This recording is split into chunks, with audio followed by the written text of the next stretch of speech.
Hello, everybody. Today I'm trying to squeeze this live before our next meeting. And by the way, if my data is correct, that could be the 50th live. So, let's start as an experiment. Now, it seems that it's sticking. So good. And yeah, migration and LLMs. Now,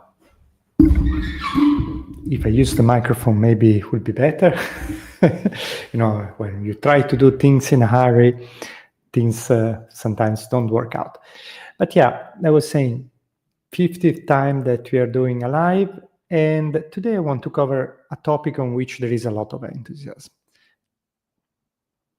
A good amount of people reach out to say, oh, I am an LLM expert. Let's apply LLMs to migration and see what we can do. And our position is that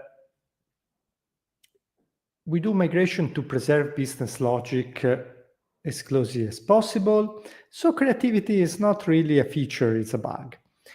So for the core migration, we use algorithmic approaches. But there are areas where LLMs could be valuable because in that areas, creativity could be acceptable, could pose an acceptable risk with respect to the advantages that it brings. So we prepare a list of use cases, and today I want to share the first one, that is test generation. Now, a big open problem that I think there is when performing a migration is demonstrating that the new application behaves as the original one. And there are techniques to do that, one family of techniques basically relies in monitoring what is going on the original system, capture inputs and outputs, and then replay them on the original system, either having the old system and the new system run in parallel or doing that asynchronously. So first I do something on the old system, record the output, and replay on the original and the new system.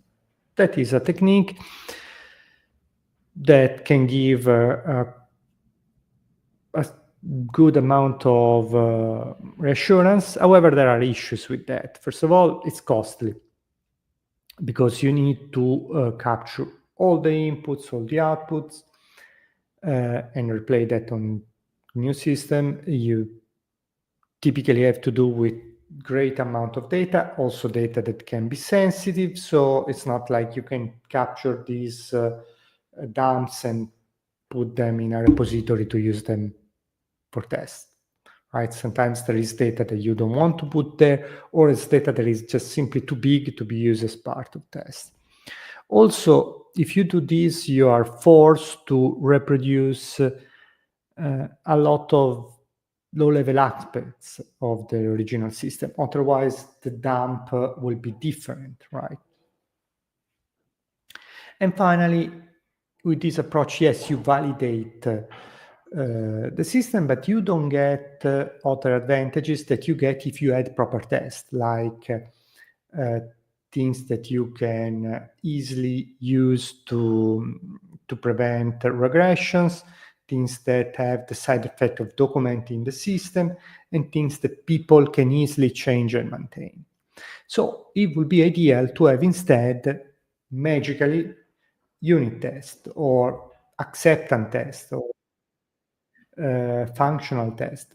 So test that ideally someone who is familiar with the domain and not necessarily with the technological aspects can validate, can change when the business requirement change, and can read them to figure out what the system is doing, can add some more. So that will be a really great advantage. If we could add this test, this functional test, ideally, we can use to validate the migration, but later on to document and test over time the application after the migration. And so the question is, can we generate this with LLMs? Now, what we are currently working on is generating this test using Gherkin. So producing something that is high level, it's not as low level as a unit test, so it's something that a stakeholder who is not a developer will be able to read, modify, and maybe author after having seen a bunch of examples. If we generate the Gherkin scenario, it means that we still have to implement the steps normally. So this supporting library that Gherkin used to basically associate to each sentence in a scenario an actual action to perform on the system. So if we were able to generate completely the scenarios, we will still have to implement the steps. So the effort for getting test will not be zero, but we will be okay to have that limited effort if we could get automatically scenarios. Now, why generating Gherkin scenarios automatically? Because simply put, we typically have to translate applications that are extremely large and for which there are no tests. So if we have to write all the tests manually, it is a significant amount of effort. So if we could generate some of them, we could lower this effort. And what we are doing now is experimenting with basically combining summarization, so a technique where we identify single elements, we identify their usages, and use all this information obtained by processing the code base with algorithmic techniques to create proper prompts, so that based on these prompts, we can get proper descriptions of the system, of each individual part of the system, and then once we have this description for lower level elements, we combine them to produce prompt to describe the higher level elements. So if we have description of the fields, then we can combine them into a prompt to get the description of the data structure. If we have description of procedures, we can get the description of programs. If we have description of programs, we can get description of libraries and so on.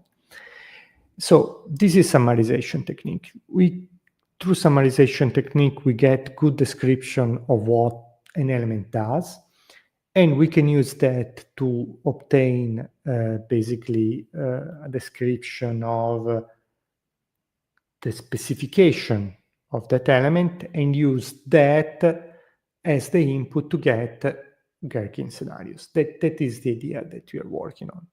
At the moment, whenever you try these experiments, you get something that looks good, something that looks bad, and so until you put a lot of effort, you can really validate the idea. But this is where we are. So we think that it would be interesting to use LLMs for generating scenarios because we can then run the scenario and have a first feedback about the validity of the scenario.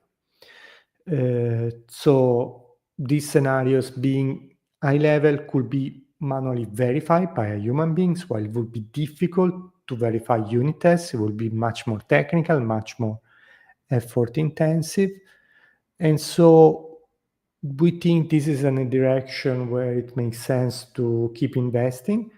And we are sharing this as an open problem. So if someone has ideas, want to compare ideas, discuss it, it will be very interesting for us to do so. So, I was a little bit in a hurry. I wasn't the best prepared for this, but I'm happy that I'm sticking to my habit and keep sharing what we are working on, what we are reflecting on. We were able to go live also today.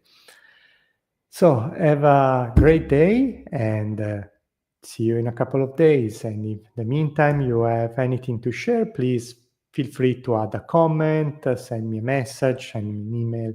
Always happy to hear your feedback. Thank you. Bye.